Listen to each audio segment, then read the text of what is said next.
I'm here with Morgan Priddy. She is a licensed clinical social worker, and we're going to talk today about a topic that has hit me pretty hard being in the lipedema community, but also having a background in counseling psychology. So Morgan's joining us today. We're just going to have a discussion about why some of these issues are important in this community and kind of bring awareness to some topics that maybe you haven't thought about before. So Morgan, tell us a little bit about yourself and then we'll get started. I am Morgan. Like she said, I'm a licensed clinical social worker. I got my master's degree at University of Texas at Arlington with a specialization in mental health and substance use, and went on to work in a group practice out of San Antonio, which is where I'm currently doing telehealth visits for. That's great. So you can do counseling online. I've heard that is becoming more and more popular. It is, and it's extremely easy and accessible for a lot of clients. I see people who are in Texas because I'm licensed in Texas and Virginia actually. But you have to be in the state for me to see you. But yeah, online is becoming so much more accessible and popular, and I love it. I thought I'd go back to in person at some point, but I don't know that I will. I'm enjoying online very much. That's great. We will put up some of Morgan's contact information at the end if you might need to contact her. So let's dive in. Our topics today are lipedema and disordered eating and body dysmorphia. The more I have lipedema myself, but the more I've been in the community, all these online groups, it's becoming more and more apparent that disordered eating and body dysmorphia are really, really common. Mm-hmm. And I think to me, it's becoming more common just in society in general. Mm-hmm. It seems like. You have so much in society that influences, I mean, a million different things, but women specifically, you think about even just currently what societal standards for women's bodies are supposed to look like throughout early adulthood, and then think about having babies and postpartum, and then you think about menopause and or early menopause or premenopause, and then going through menopause, and your body's changed so much throughout those years. And society has this look for all of it, and it almost seems like it needs to stay the same, which is outrageous to think about when you're going through all of these changes, which your body is just naturally going to take change. But it makes sense that you're seeing more eating disorders or body dysmorphia, I'm sure specifically tied in with lipedema in general.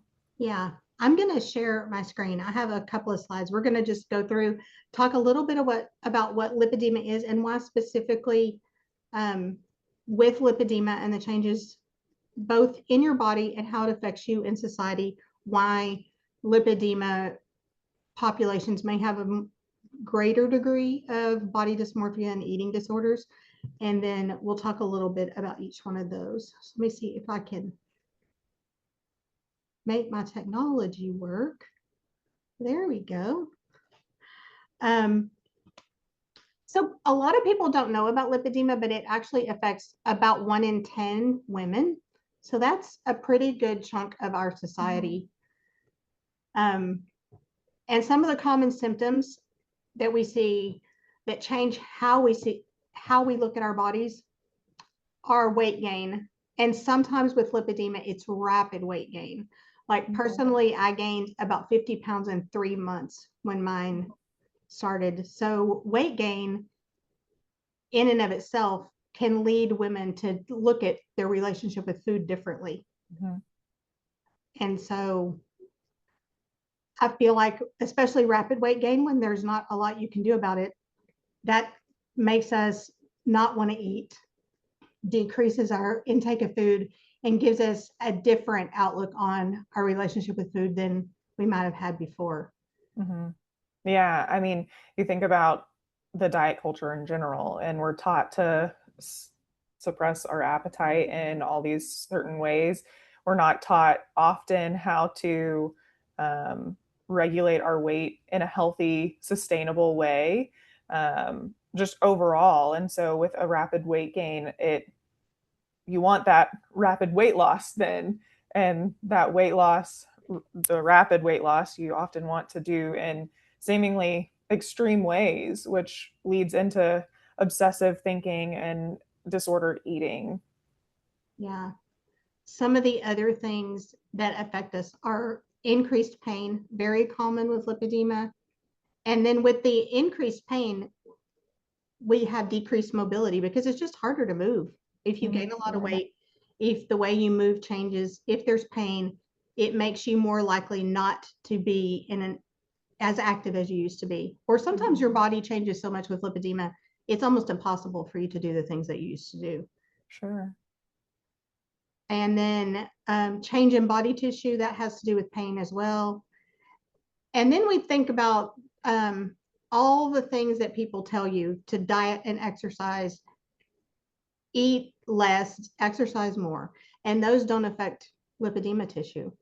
So like you said, we get like in this cycle of eat less, exercise more. And the more we do that, that obsession with eat less, exercise more, it almost drives us right into some sort of eating disorder type of lifestyle. Sure. And I'm interested because I don't know a ton about lipedema.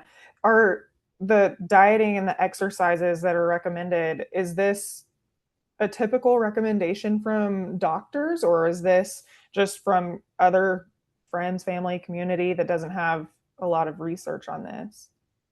I think part of the problem that women with lipedema face is that it comes from everywhere. There's like an onslaught. You go to the doctor and you try to tell them, I've really restricted my eating. I'm exercising like as much as I can. And doctors have told women that they're lying, that they misrepresent what they're eating. And it could be a well-meaning doctor or a well-meaning family or friend, but there's a lot of shame already with weight. Right. And then you go to a medical professional and they tell you you have to eat less. And one of the things that happened with me is it was always sort of a joke in my family that I ate less than my 4-year-old. And I still was not losing weight. And if you're an Which adult, should tell you something, that should right? tell you something, but it doesn't, because these women have been sometimes for decades. It can be 20, 30 years that they've just been decreasing and decreasing and decreasing their food intake. And then they're Which eating. messes with your metabolism and your ability to even lose weight. It destroys your body. Plus the malnutrition. You're not getting enough. You're not getting enough to sustain an adult, much less heal an adult body that's going through some sort of chronic condition. And so doctors actually don't generally ask how much you're eating. It's just if you go into a doctor's appointment and your BMI is too high, they'll just tell you to eat less. Sure. Yeah. Which we know now, hopefully most people know now, that BMI should not be the standard that we go off of. Yeah, it's not that helpful. It's also not that helpful for women who have some sort of condition where they're retaining fluid, or even the athletes whose BMIs are way too high. They have like the opposite situation with their bodies where their muscle mass is so great that their BMIs look unhealthy. So it's just this storm with shame from family and friends, shame from the doctors, and instructions that don't make sense, but you try to follow them anyway. Right. Because you trust the professionals, right? Yeah. You go to this doctor, you say, these are my symptoms, and they say, oh, but you should probably just eat less and work out more, is what it sounds like you're saying to a degree. And you go, oh, well, they went to school for this. They know. Yeah. So I'll just follow what they're telling me and keep going down this unhealthy track that leads to the eating disorder or body dysmorphia or other obsessive and like anxiety or depression tied in there, while it's not being, the whole picture doesn't seem to be looked at. Yeah. The whole person isn't really considered, Mhm. or even the actual amount of food already being intaken, because it makes no logical sense that if a doctor said, what are you eating? And you and your toddler are eating the same amount, that Mhm. that would be a good thing. It just, Mhm. it makes no sense. So lipedema women, they find themselves in this craziness. The lack of nutrition just sends them in the spiral. And then the other things on the list happen: the loss of muscle Mhm. mass, being weak, extreme fatigue, because if you Mhm. don't have enough food, Right. you're going to be really tired. You don't have the energy Mhm. to continue. And then you give up activities in life. You feel Right. defeated. You feel like a failure. Mhm. And you just don't have the energy to do anything, like Sure. mentally or physically. You're Yeah. just worn out. Mhm. I could definitely see that trajectory. I mean, and like I mentioned earlier, even the anxiety and depression, which wasn't in your great presentation, but I think they definitely kind of trickle down into this effect of, okay, well, we're rapidly gaining weight, which is first for women a terrible thing most of the time, that we feel like we're experiencing pain, which makes us not want to do much to begin with. And then decreased mobility, unable to exercise, unable to eat, or not eating enough because we're thinking that we need to lose weight. And then the loss of muscle, like all of those things lead to that last point you said, which is isolation, which Yeah. is a major symptom of depression and anxiety, right? And so I think it just continues to trickle down and affect our mental health in all sorts of different ways. Yeah, that's true. Is it um there's a greater degree of all kinds of mental health issues with chronic illness, Yeah. Mm-hmm. with chronic pain. But then if you add on top of it that you're trying as hard as you can and people are still discounting your efforts, Mm-hmm. and people are still telling you you're not doing enough, and it's like, at what point are you, like, are does that soak in, like you are not enough? Right. Mm-hmm. And it leads to all of those negative feelings, and it's just such a huge cycle that it's like, how do you get out of that? Like, at what point do you jump off that merry-go-round of Mm-hmm. feeling bad mentally, physically, hearing all those words? Mm-hmm. It's kind Oh, I think that it's probably when you find a community that is validating your experiences in this, or find a physician that's going, no, I know exactly what this is and how that impacts not just the body in and of itself, but the mental wellness also. yeah, I think that's an important point. There has to be a different voice Mm-hmm. that Yeah. says, it's not you, it's everything else. And so if you can find that, you find a little bit of hope Mm-hmm. in, like, all the chaos and this hole you feel like you're in. Yeah. Okay, let's look at, hopefully I can do this. It should go to the next slide, but it didn't. There. This statistic shocked me. There was a research paper a couple of years ago. The lipedema standard of care was published, and that study showed that 74% of people with lipedema report previous or present eating disorders. Mm-hmm. And then research also has shown those with an atypical body presentation, like higher weight, are more likely to have delayed or misdiagnosis. And those statistics are kind of scary, because that 74% is an extreme number compared to the general population. Mm-hmm. And I know what contributes to it and I get it, but um, I even think it might be higher, just because Oh, those are I'm sure. the people that they know about. Right. That's the reported rate.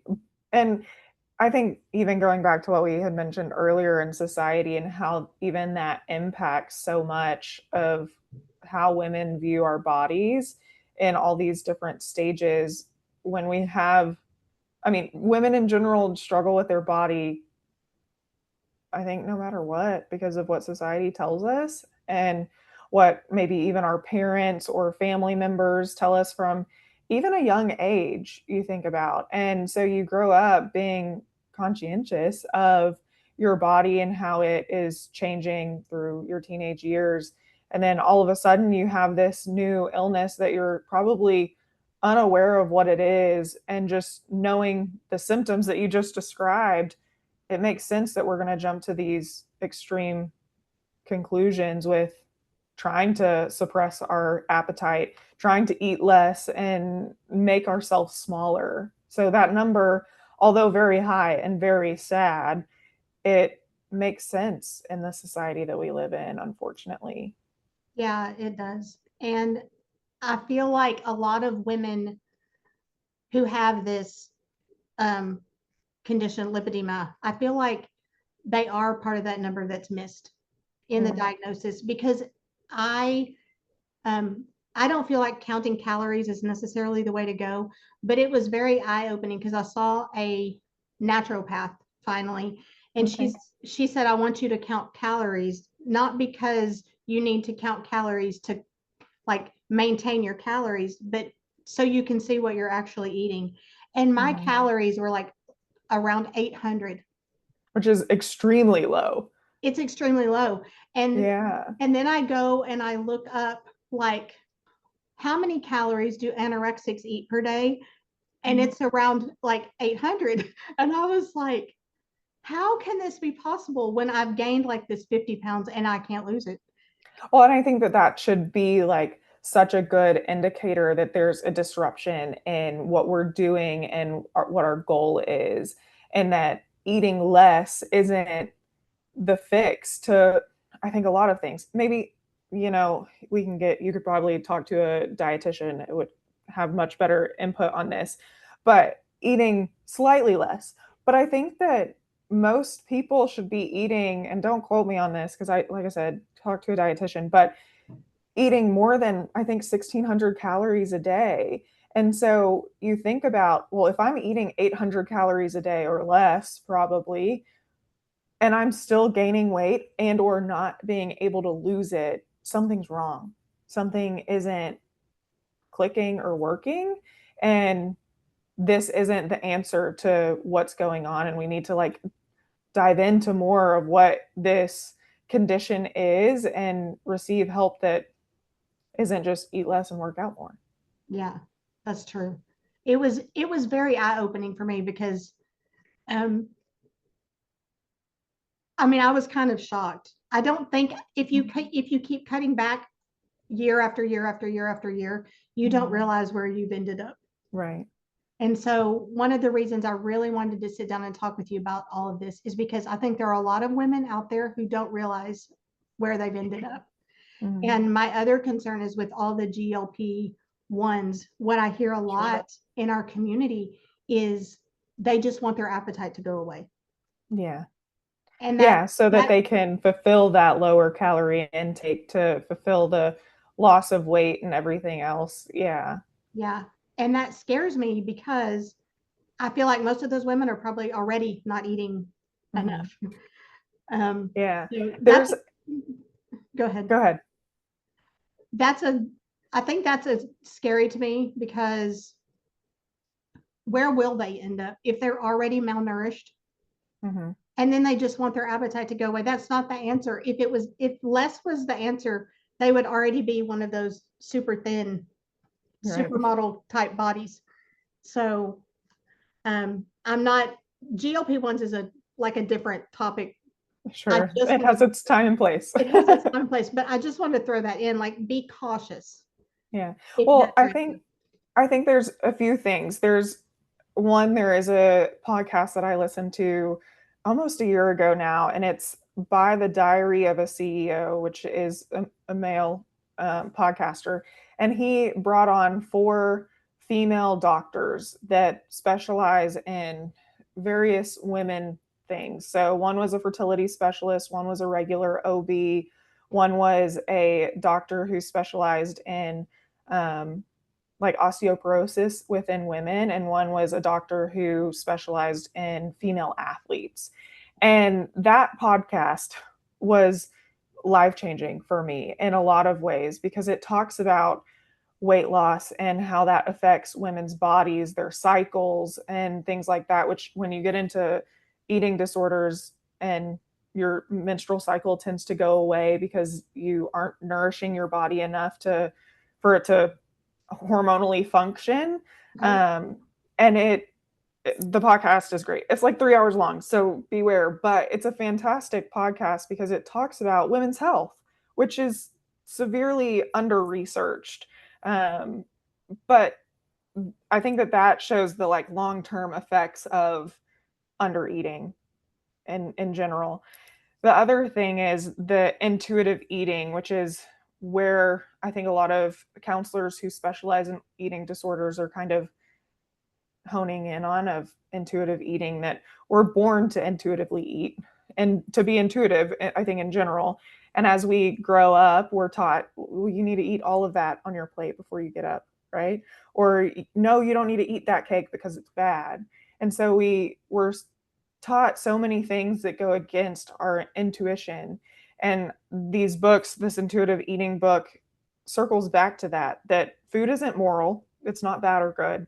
It has nutritional value or not, sure, but it's not moral. And I think that we get into that when we get into eating, especially when we're eating less, that we have women going, well, I can't eat this because it holds so much caloric value, but I'll eat this that doesn't, but it's not nutritional at all, or, so on and so forth. And so I think that too, getting back into intuitive eating helps kind of go against the let's track our calories and make sure that we're eating less than what we need to, which is different than what you said of you tracking your calories to see like how much you really weren't eating. But yeah, I think that it's interesting to see the intuitive eating kind of make a rise, maybe again, I'm not sure, but a rise in my generation at least, of let's get back to this. That's a healthy way of looking at relationships with food. Yeah, I think that's an important point, and it goes to one of the points on my list that people can have probably read already while they listen to us chat, but the perceived lack of willpower. Mm, I think it's connected to that because women who have lipedema are told they need to be more disciplined, and sure. they feel like if I just had enough willpower, Yeah. I wouldn't eat this, or I wouldn't eat this, or I wouldn't eat this. And to your point, it's not about discipline or willpower. Mm-hmm. A lot of it is your body needs something, and Mm-hmm. you're depriving it so much because you don't have that intuitive eating capability anymore. Right. It just slowly leaves throughout the years. Um, and I think too that this is kind of to that point, but also a little bit different, that a lot of women have a lot of discipline and willpower to do the things that they need to, even if it's unhealthy. So the commitment even to eating less so that you can fix this rapid weight gain and all of the symptoms that you experience and mentioned earlier, that is willpower in and of itself. And so we're seeing that willpower. It's just not playing out the way that we thought it would, or that the doctors or society thinks that it should, really. Yeah, that's true. There, women with lipedema and other chronic conditions where they have to do a ton of self-care and a ton of like all these different things that other people don't have to do. They are so self-disciplined. Mm-hmm.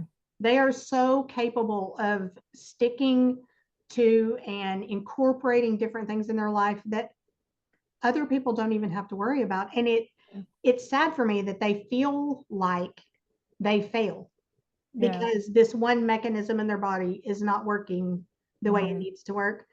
And I think that leads to a couple of other points, which is non-reporting of behavior and eating patterns. And I don't blame the women who go in and don't report their eating behavior and eating patterns. It's just if they were really asked in a way like, tell me about how you eat, tell me what you eat, tell me how much you eat, they might report that. But because they feel like failures, because they feel like they have no willpower, because they feel like they should have done better, it's just sort of a non-issue. Like what they're actually doing doesn't even come up. Well, it seems like they're being met at the door with the idea that they need to be eating less already. So it's not Yeah. even maybe being questioned of like, well, how much are you doing to help this symptom or chronic disease? Instead, they're just being met with, oh, well, here's what you can do different, which is leads to the shame and guilt that you have written on the screen. Yeah, it does. The other thing I think is, um, I've heard from a lot of women, it's like, well, in my family, women just look like this Yeah. because it does. Lipedema body types tend to run in families. And so it's like, oh, all my aunts look the same way. My Mm-hmm. grandma, she and I had the same body shape. And so they kind of just think, well, this is my destiny. Right. And it's almost opposite, but also it's like so tied to all these other things. Because on the Mm-hmm. one hand, it's like I have no control over this. And on the other hand, this it's extreme control all the time, Yeah. trying as hard as you can to make a change or make something different. I can understand why women end up with body dysmorphia Mm-hmm. in the end, which is what we're going to talk Yeah. about next. So, body dysmorphia on the screen, it says 90% report significant distress or impairment in daily life. When you think about body dysmorphia, you think about, well, I think about a very good example of what it could look like is that if you've ever been to a carnival and they have those like funky mirrors where you look really short or really wide or really tall and your body is not what you perceive it as. And that is what women who have body dysmorphia see when they look in regular mirrors. They see this seemingly crazy idea of what their body looks like. And when it doesn't really look like that, or it's just an extreme version of what we see. Some women kind of latch on to one specific body part or their whole body in general, but they are seeing a disturbed or unnatural version of themselves. And they can say to a friend, a family member, this is what I see. And that friend and family member will go, well, I don't see that at all. Right. And that's kind of, I think, a good example of what body dysmorphia really looks like.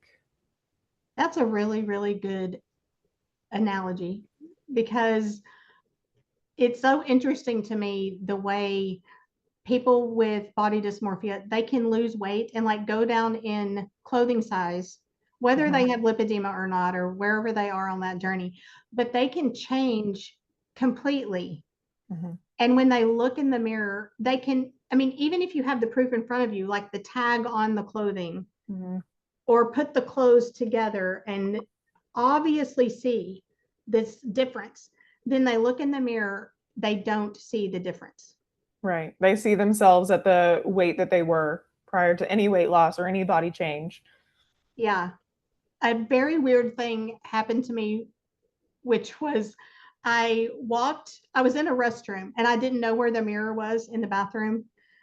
And I walked in, I was coming out, and I saw someone in the mirror because it was like over my shoulder. Mhm. And I was like, oh, that person looks kind of cute. And then I realized it was me in the mirror Yeah. because I Mhm. didn't see that it was me because I was Mhm. like turned, it was like peripheral vision. Yeah. And I have noticed if I can take my head out of a picture and like I don't recognize myself, I can analyze like with more accuracy, sort Mm. of size and shape. Yeah. Because there's a disconnect then. It's like, oh, that's just a body. Right. It's not, I don't identify it as me. Mhm. Yeah. The mind works, the mind really will do that to you. It really will distort. We are our harshest critics. And I mean, I feel like I keep going back to how society influences us, but also our upbringing of like how we hear moms talk to their daughters. And my mom was great. She's fantastic. But there's still things that I hear her say about her own body now that I'm going, I probably heard that as a kid and like internalized that. And that's something that I think that I probably struggle with now. And it's simple, easy comments. Oh, well, I just don't like how wide my hips are, or, my shoulders are too wide, or whatever that looks like. And so then we see that every single time we look in a mirror. And it is emphasized almost every time we look in the mirror, which, and I'm not sure if it's on here, it is repeatedly checking the mirror, grooming and seeking reassurance. It makes us want to go back and go, well, am I really seeing that? And like turning and making sure and doing the obsessive component of checking the mirror, but also not looking in mirrors at all to make sure that we don't have the opportunity to critique ourselves and get down on ourselves in that way. Um, but I think it really goes back to what we hear the most and what we tell ourselves the most. Um, Oftentimes is what gets stuck in a loop in our head about our body and the way that it looks. Yeah, I think that's true. It's very funny because I have a really big lipedema group on Facebook, and it's kind of universal that the women will have pictures of themselves and it'll be like shoulders up. Mm-hmm. Or if they're with the family, they'll be the one hiding behind their kid Yeah. because they don't want anything to show. And everyone knows somebody's going to snap a picture and it's going to be your worst angle and Mm-hmm.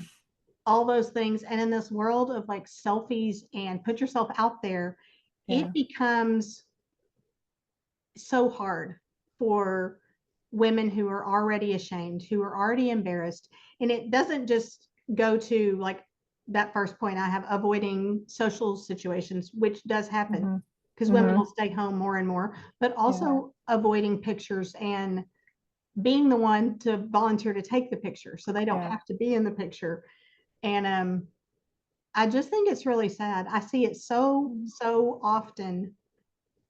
Even my own pictures, I'm like, I need a picture, and I'm searching and searching and searching. And this world of selfies is really a hard world for women Yeah. who have these kinds of conditions. Yeah, I'm sure. I mean, and especially with social media playing into that, that you see everybody's best on social media, right? Mhm. And then you're seeing all of these people that have the picture perfect body, and or so it seems at least, and bodies that maybe you want or desire. Um, and I think it's a good thing to point out that no matter what size you are, body dysmorphia, eating disorders can play a major role in women's mental health and their body image. Yeah, it can. And I really want today for women who don't fit that typical body image of like that super thin anorexia body. That's what Mm-hmm. we all have stuck in our brains. Like, if you have an eating disorder, you will look like this. Yeah, that's not Or the case. that's not the case. And if you have something like body dysmorphia, well, it's not because you have a chronic condition. That's because you have something going on with your brain. And I think both of those things are not really true. Mm-hmm. Both of these things work together so prevalently in the lipedema community. Mm-hmm. I think partly because there's such an emphasis on body shape and body size, and Yeah. feeling with this condition like it's kind of out of your control and you've been blamed for it from every aspect of your life, Mm-hmm. whoever you sought out. Yeah, that's extremely sad to hear. And I think that it's great that you're raising this awareness for the connection that goes hand in hand with body dysmorphia, eating disorders, and lipedema. Okay, so we have one more slide, and this might be the most important one. Yeah. I feel like because I really want women to know that your worth is not determined by the size and shape of their body. It's Hmm. not. You feel like it is, and people tell you it is, and people treat you like it is. And all the messages coming in, they reaffirm that it is, Yeah. but it's not. Right. Um, Yeah, it's not. And I think that, you know, you talking about and just what it says on the screen, your worth isn't determined by the size and shape of your body. I think of the reminder that I give myself when I'm feeling more um, attached to what my body looks like. I try to kind of refocus or reframe that to what can my body do? I have a 3-year old, so I've been pregnant, I've had a kid. I went through all of that. I mean, I'm able to chase my toddler around as much as she wants. When she wants to run around the house, I can pick her up. I can do all of these things. And me focusing on what my body's capable of seems to really help shift the focus of it doesn't matter what my body size or shape looks like. It matters that I can do these things and I'm capable of them. Um, and telling myself like one thing a day, I give this as homework to clients that tell yourself one thing a day that you're proud of, that your body has done or is capable of. that's a good tip because I think when you have a chronic condition and chronic pain changes the your brain chemistry. 100%. And I think we get caught up in the negative just Mm-hmm. because we're like buried in the negative, the pain and Yeah. all the things we've had to change. There's a grief aspect, like things that you've had Yeah. to abandon because your body can't Mm-hmm. do it anymore. And Mm-hmm. so finding that one thing, because there are things your body can still do, even if Right. it's that your body's still fighting for you and working Right. for you. Mm-hmm. And I believe, and I know you believe, that every person was created for a purpose, Mm-hmm. not just randomly put on the earth. But no matter where you are with your size and shape or where you are in your health journey, you were created for a purpose. And Mm-hmm. the purpose isn't just to be obsessed with your size and shape. Right.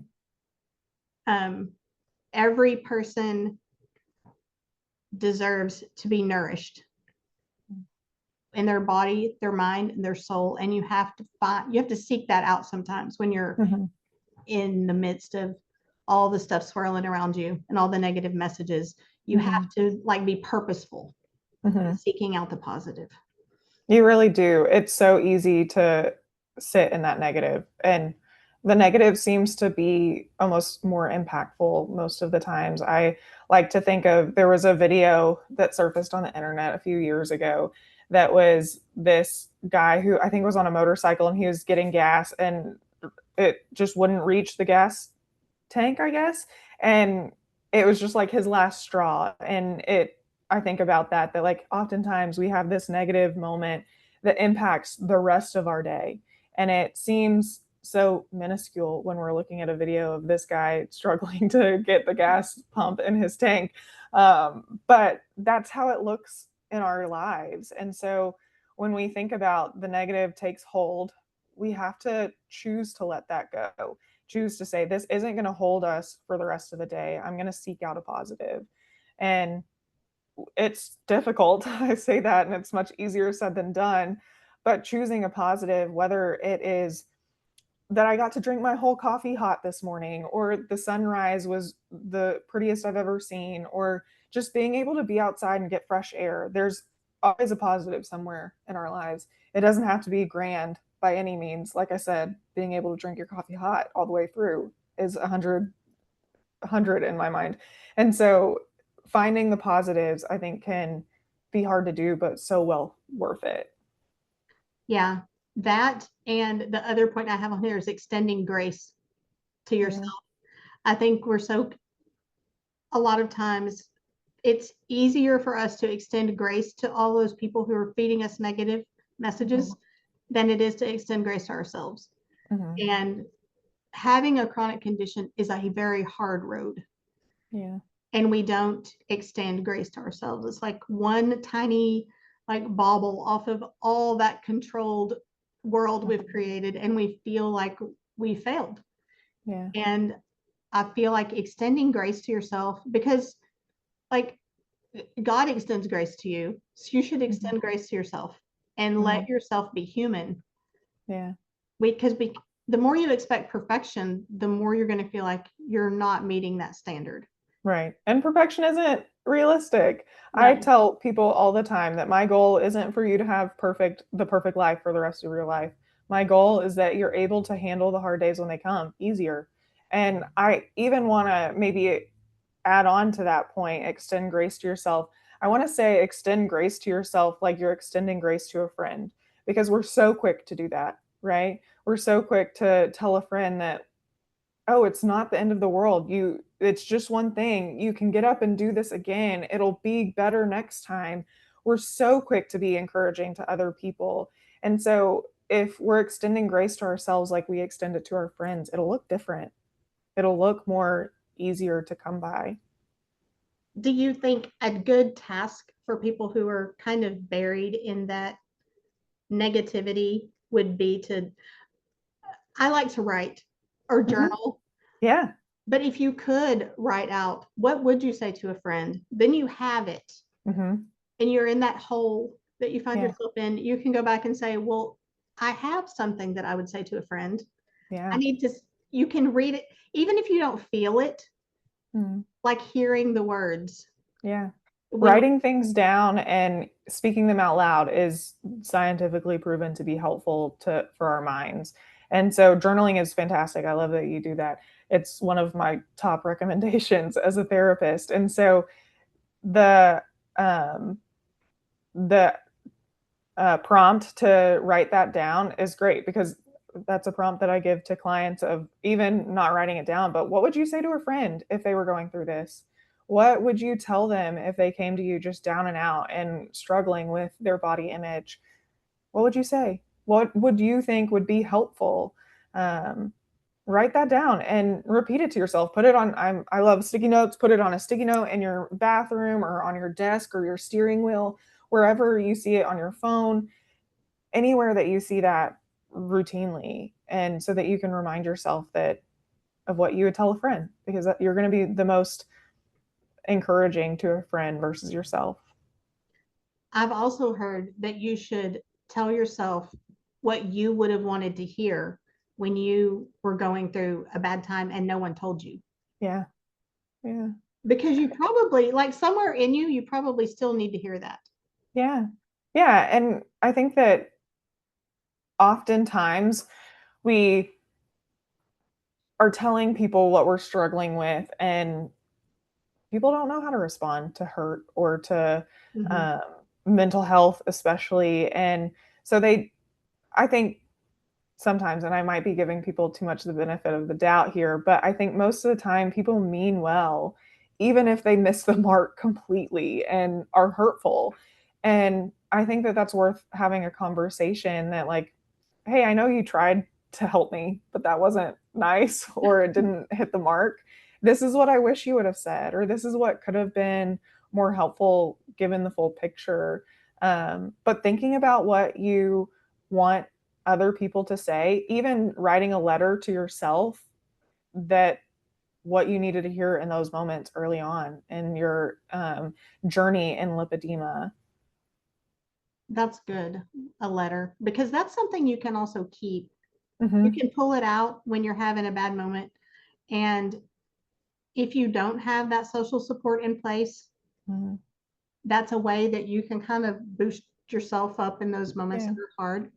Um, what advice do you have for someone who has listened to this and recognized maybe I do have some issues with my relationship with food, or maybe I do have body dysmorphia and I didn't realize that I had either one of those things going on? Reach out to a therapist that specializes in eating disorders or body image. I think that that is such a niche group that would be able to spot that from a mile away typically. And it could be helpful just to feel validated that, oh, I think I'm going through this, and somebody go, yeah, I think you are too. let's figure out a path forward. Reaching out to a therapist, a dietitian that is also trained specifically for eating disorders. I think that when we are exploring eating disorders or body image issues, making sure that you're finding somebody who's specialized in this is the key, because you don't want to go to someone who doesn't have that training or specialization and might lead you further into the unhealthy eating or unhealthy body image by accident. I'm not saying that they would do that on purpose, but purely by accident, by being misinformed or not competent in this area specifically. All right, Morgan has some books. We're going recommendations. We're going to put those at they'll be on your screen, and then they'll be also in the description. Do you have anything else that you think would be encouraging, or a quick tip for people with chronic conditions, women who are just women wanting to feel better about themselves, something that you tell clients that kind of might get them over the hump if they're having Find your community. I think your community is such an important aspect, your social support system, people that are going to listen and validate you and encourage you to advocate for yourself. I think oftentimes, and especially what you referenced in your PowerPoint, is isolation is such a big experience when going through these chronic illnesses and mental health issues. And when we find ourselves in that isolation, it only makes it worse. Our mental health does not want to work for us, it works against us most of the time. And so, finding a social support that can shine light, that can be the shoulder to lean on, to be the person or voice of reason, even, I think is so important to healing and working through whatever you're working through. Okay, let's tell people how they can get in touch with you. You do telehealth counseling, but you're only licensed in 2 states. So people need to live in one of those 2 states if they want to reach out to you. Mm-hmm. Is that Yeah, correct? so I work for a company called V Counselors out of San Antonio. Their number actually is 855-460-4111.